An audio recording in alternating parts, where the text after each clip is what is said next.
The sun was dying behind the dusty horizon, painting the sky in fiery shades, as a black convoy rolled quietly through the outskirts of Ouagadougou. Inside the lead vehicle sat Captain Ibrahim Traoré. His face, young yet carved with responsibility, reflected the weight of the cries he had heard that day. A border village. Children crying for food, mothers begging for peace. Too many promises left unkept by the world. His people's voice echoed inside him like a drum that never stopped beating. Outside his window, life moved in chaos and color. Motorcycles zigzagging like restless flies. Market vendors shouting prices to survive another hour. The scent of roasted peanuts mixed with fumes of cheap fuel. It was a symphony of struggle. For a moment, Ibrahim leaned back, letting exhaustion pull at him. Then something pierced his focus. A crooked sign, a mechanic's workshop, a tiny body bent under a rusted car. A child. The boy fought with a wrench nearly as long as his arm. Grease soaked his torn shirt. His shorts, faded from too many hours under the sun, clung to his skinny frame. The wrench slipped and hit the dirt with a sharp clang. The mechanic exploded. "You useless donkey. Pick it up!" The boy flinched like someone who had learned to swallow pain. He scrambled to obey. Ibrahim's jaw tightened. He tapped the window once. Stopped the car. The tires screeched. His guards, already alert, looked alarmed. Ibrahim didn't wait. He stepped out, boots sinking into the red dust, stride unbreakable. Inside the shop, gasoline and sweat formed a choking cloud. The boy noticed him. His eyes, wide and hollow, stared back. Eyes that had forgotten how to dream. Ibrahim crouched to meet him at his height. "What's your name, little brother?" "Issa," he whispered. "And why are you here, Issa? Shouldn't school be ending right about now?" Issa's eyes fell to the ground, to the mechanic, to fear. Then he spoke. "School is finished for me. My father died. Mama sells mangoes. I must help." "To eat." The mechanic stepped closer with a greasy smile that tried to look respectful. "Excellency, forgive him. He eats here. He learns here. What more can we do? A family must survive." Ibrahim's eyes burned. Survive? By breaking a child before he ever grows? His hands belong on books, not bleeding on steel. A heavy silence crushed the room. The workers froze. People outside gathered like a quiet storm. "My brothers, my sisters," he began. The street fell silent. When a child works today, he loses a lifetime tomorrow. Every hour he spends buried in sweat becomes chains around his future. Issa bends under bolts and engines forever. Who will rebuild this nation? Who will invent? Who will lead? Eyes shifted.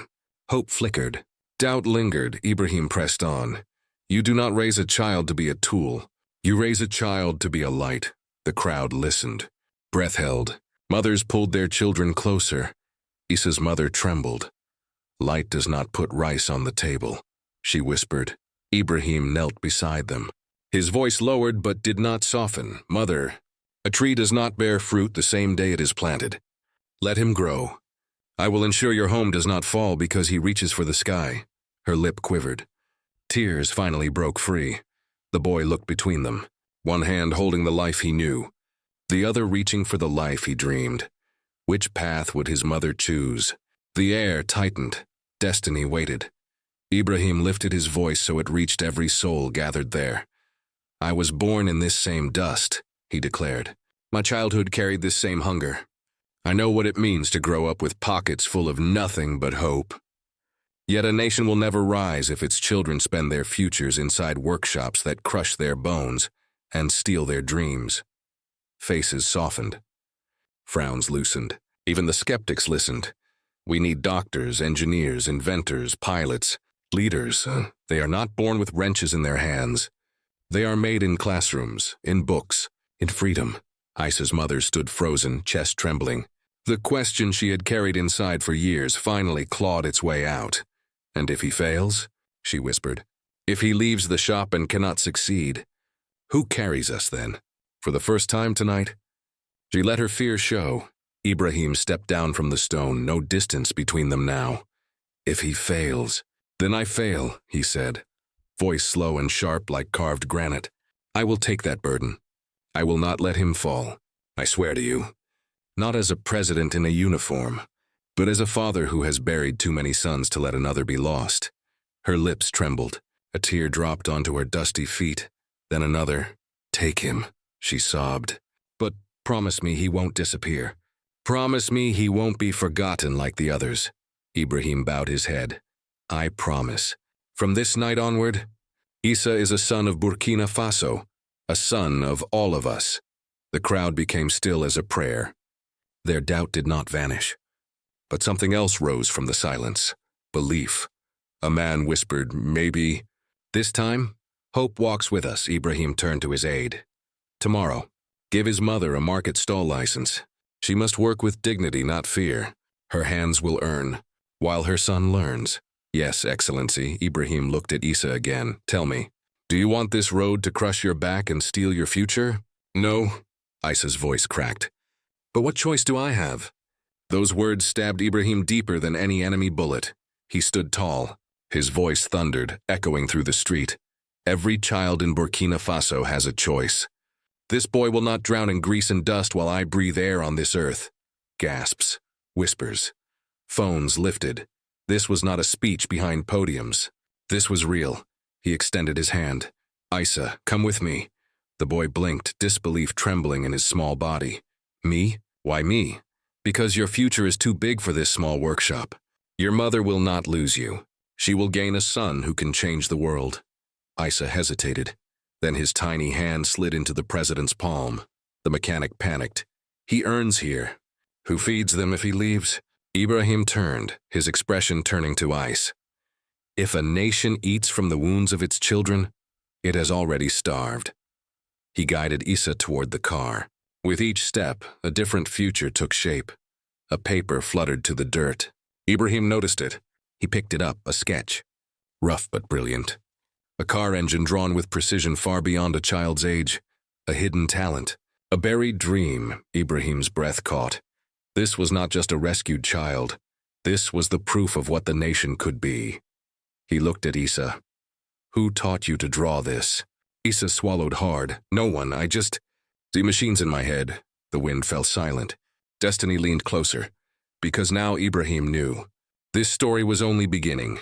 "Come," he said quietly. "Tonight we speak to your mother." The convoy doors opened. The world watched, history shifted. Ibrahim held the paper sketch like a secret key. "You drew this?" he asked softly. Issa nodded, cheeks warming with embarrassment. When no one is watching," he stammered. "I like cars. One day, I want to build my own." A spark lit in Ibrahim's eyes. "Then this drawing is your first step," he said, carefully folding the paper and sliding it into his jacket like treasure. "And your second step starts today." He guided Issa into the presidential vehicle. Shock rippled across the mechanic's face. "Remember this moment," Ibrahim told him. "One child walks free tomorrow. We free more." The door closed. The convoy pulled away, engines humming through dusty streets. Issa had never been driven toward his dream before. Every other day he had walked away from it. Night settled over the city like a blanket made of noise and survival. Vendors shouted the last prices of the day. Fires crackled beneath pots of simmering stew. Barefoot children chased laughter in narrow alleys. Inside the car, Issa shook. His tiny fingers dug into the leather seat, afraid it might swallow him. The presence of the president felt both protective and overwhelming. Ibrahim leaned slightly closer. "Issa," he murmured, "nothing about your life will be taken away tonight. Only the suffering. Your mother will walk beside us in this journey." Issa's voice nearly died in his throat. She might be angry. She needs me to help. I am the man of the house now." "You are a child, Issa," Ibrahim replied gently. "Let her be a mother tonight, not a general fighting a war alone." The car eased to a halt among cramped, tin-roofed homes. Dust swirled like ghosts around their feet as they stepped out. Whispers ignited instantly. "That's him. The president. And the boy, who is he? What trouble has come now?" Then a door creaked open. A woman stumbled forward, water still dripping from her hands, the smell of mangoes and soap lingering around her. Her eyes widened, breath turning shaky. "My son," she gasped. The basket slipped. Mangoes rolled across the dirt like small suns scattering into darkness. "Issa, what is happening? Why are you with him?" Issa shrank. James strangled his voice. Ibrahim raised a peaceful hand. Mother, he is safe. He is with me. Safe? She snapped, voice trembling like a cracked bell. Safe does not fill a cooking pot. Safe does not pay rent. He works to keep us alive. If he does not work, we starve. Her truth hit the people around like a stone thrown into still water. Murmurs rose. Books can't be eaten, someone whispered. A child must help his family. Another nodded. What is freedom if the stomach is empty? An old man hissed. Fear, pride, desperation. Survival can make even love feel cruel. Isa's mother clutched her son. Eyes burning with tears she refused to let fall. Do not take him from me, Excellency, she begged. He is all I have left. Ibrahim looked at her. The years of struggle carved into her hands, the courage behind her exhaustion, the unspoken sacrifice in every mango she ever sold. He stepped onto a broken stone so his voice could reach every heart. Isa's mother collapsed to her knees with gratitude, but Ibrahim lifted her gently. Stand tall, he said. You are not begging for charity. You are receiving justice. That night, under the hush of stars, Ibrahim walked into a school building with Isa beside him. The headmaster straightened like a soldier in front of his commander. This boy, Ibrahim said, placing a hand on Isa's shoulder, sees machines in his dreams. Protect that gift like a flame in the wind. We will, Excellency, the headmaster promised, stunned. Before leaving, Ibrahim crouched to meet Isa's eyes. Your life shifts tonight. Tomorrow, your hands carry books, not bolts. Will you walk forward with courage? Isa swallowed, heart pounding. I will try. Do. Ibrahim's tone sharpened. Trying is for those who accept failure. You will do, Isa nodded. Something fierce sparked inside him. The convoy drove away. His mother stood in the fading glow of red taillights, hands pressed to her heart. For the first time in years, hope lived inside her again. Isa leaned his forehead against the window as the city lights blurred into stars. Will not fail, he whispered. He believed it, but destiny rarely lets dreams bloom without tests. Somewhere in the dark, jealous voices stirred. Mocking laughter waited behind classroom doors. New chains, made of doubt and humiliation, waited for him, because changing your future is never free. The fight was only beginning. Morning rose like a drumbeat starting the war. Roosters crowed. Metal shutters scraped open. Markets awoke hungry for another day of survival. Isa got up from his thin mat, clutching the new satchel given to him last night. Inside, 2 notebooks, a pencil carved to its last inch, and the wrinkled car sketch that carried his heart. His school uniform felt alien, too clean, too good for him. He had never worn a future on his shoulders before. Isa's fingers kept rubbing the fabric of his new school shirt. Too clean, too stiff, too unlike anything his hands, seasoned by grease and metal, had ever known. He kept tugging at the hem as if the cotton might suddenly transform into the faded work clothes he trusted. Every step toward the school gate felt like walking into someone else's tomorrow. The gate loomed ahead. Children burst through it like bright sparks, school bags bouncing against their backs, laughter ringing loud and free in the air. They ran past him as if the world already knew them, already accepted them. He stayed still, heart rattling around in his ribs. It whispered ugly things. You do not belong here. They will see you are nothing but a mechanic boy. A tall, steady shadow stretched beside him. You step into this place, Ibrahim murmured. His presence was quiet, yet it held more weight than any guard or general. And you do not step out until you have proven to yourself that you belong. Isa swallowed the lump in his throat and nodded. Ibrahim's lips softened into a tiny smile. Today I am not Excellency, he said. Today I am simply the man who believes in you. The bell shattered the moment, ringing loud and sharp. The gate seemed to close behind him like a verdict. He forced his legs to move, one shaky step, then another. Inside the classroom, chalk dust floated in the sunlight. The teacher, tall and strict, kept pushing his glasses back up the bridge of his nose. Without a word of welcome, he pointed Isa to the last bench. Heads turned, eyes narrowed. Whispers curled through the room. Mechanic boy, garage rat. What is he doing here? Giggles trickled like mean little streams. The teacher banged a ruler. Silence. Isa tried to bury himself into his seat. The teacher wrote a sentence on the blackboard. "We will read," he declared. One by one, students stood and read like they were born doing it. Confident voices, smooth rhythm. When Issa stood, his knees wobbled. The letters blurred, swimming like mischievous fish, escaping every attempt to grasp them. He misread the very first word. The second came out broken, a stranger in his mouth. The classroom erupted with laughter. Tiny daggers. The ruler slammed down again. "That is enough. Sit. Learn first, speak later." Shame crawled up Issa's face like a fever. He sat small as a wilted leaf. Break time. Children swarmed the yard. He drifted to the shade of a neem tree, clinging to his dry biscuit as if it might hold his dignity together. He didn't bite so much as nibble invisible crumbs for an invisible boy. A soft thump. Someone with a limp eased onto the bench beside him. The school custodian. Wrinkled hands. A kind face carved by years. "I saw you," the old man said, voice gentle as a breeze. "The first day is always a hard stone." Issa sighed. "Maybe I should go back to the shop." The custodian chuckled. "To turn bolts is easy. To turn a life much harder." His eyes drifted to Issa's satchel. "You draw," he said with certainty. Issa blinked. "Yes. You hold a pencil the way a mason holds a trowel," the man added. "Draw. When letters bully you, draw the lines waiting for your hand. My name is Musa." Something loosened inside Issa. He opened his notebook. The pencil seemed to slide into place like a familiar friend.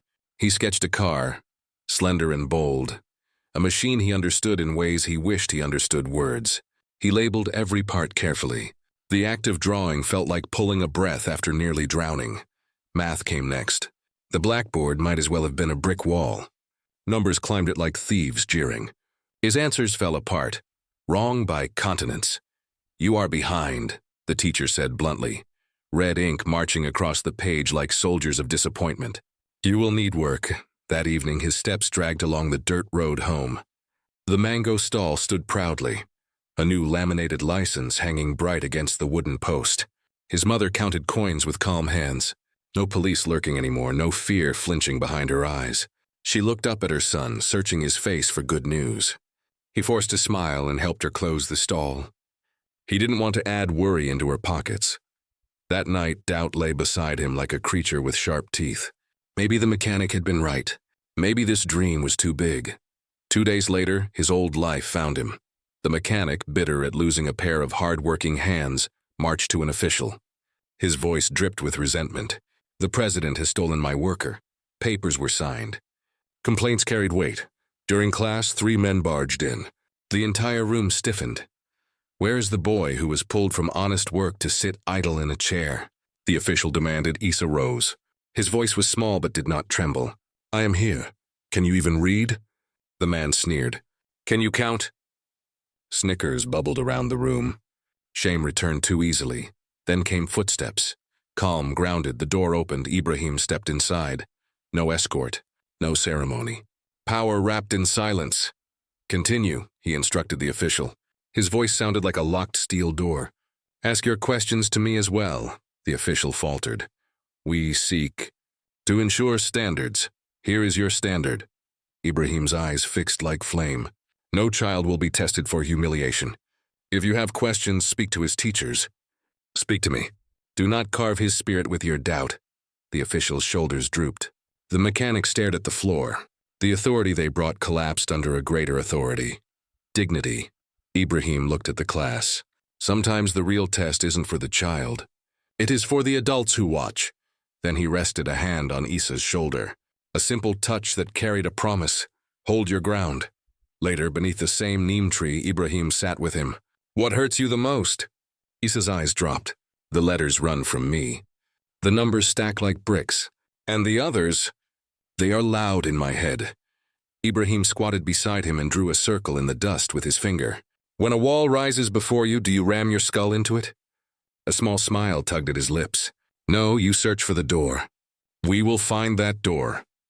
That very next day, help arrived. A young woman with rolled sleeves and eyes sharp with purpose walked into the classroom. Awa, an engineer whose presence crackled like electricity. She placed rulers, a compass, and a tiny solar motor on the desk. "I hear you draw cars," she said. Isa nodded hesitantly. Good. I will teach you the math that makes them move. Numbers are not stones, Isa.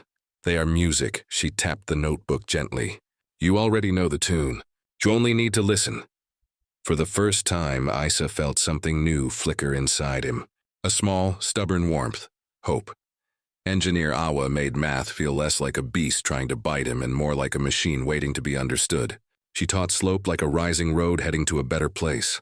Angles became turns a vehicle must make to reach its destination. Division turned into the way weight rests across axles, so wheels work together instead of fighting the ground. For the first time, numbers stopped shouting at Isa. They started singing. Evenings became his secret workshop.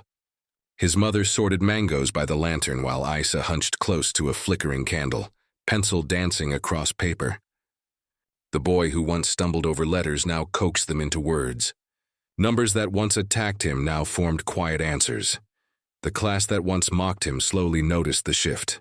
The boy with the neat braids leaned toward him one afternoon, eyes curious rather than cruel. Can you show me how you label the parts so cleanly? He whispered. 2 other students gathered close, then 4. Soon, Isa's desk was no longer an island alone in the room. His notebook became a magnet. People wanted to learn from him. Respect didn't arrive like lightning. It crept in slowly, step by step, one earned moment at a time. One afternoon, Isa saw a familiar figure outside the school fence. The mechanic. His hat twisted nervously between his fingers, the bravado gone. I shouted too loud. The man admitted, voice softer than Isa had ever heard. The shop feels quiet without you. Maybe quiet is what a child deserves. He paused, searching for words. I was wrong. Isa lifted his chin. One day I will come back. Not to crawl under cars, but to repair what I once broke. I will fix things using what I learn here. The mechanic nodded, eyes glistening, and left with shoulders less bitter. Midterms arrived like a storm. Tests in reading, math, and applied design waited like unseen hills he needed to climb. On the final day of exams, Isa placed a tiny model on the windowsill. A small wooden frame, wheels made from bottle caps, a thin solar chip resting on top like a promise. The sun touched it. The wheels twitched, then rolled. A hush swept the classroom. Then cheers. Warm and loud. The headmaster lifted the model with awe. Who taught you this? He asked. Isa lowered his eyes, then let a shy smile appear. A teacher. And a country that believes I can become more.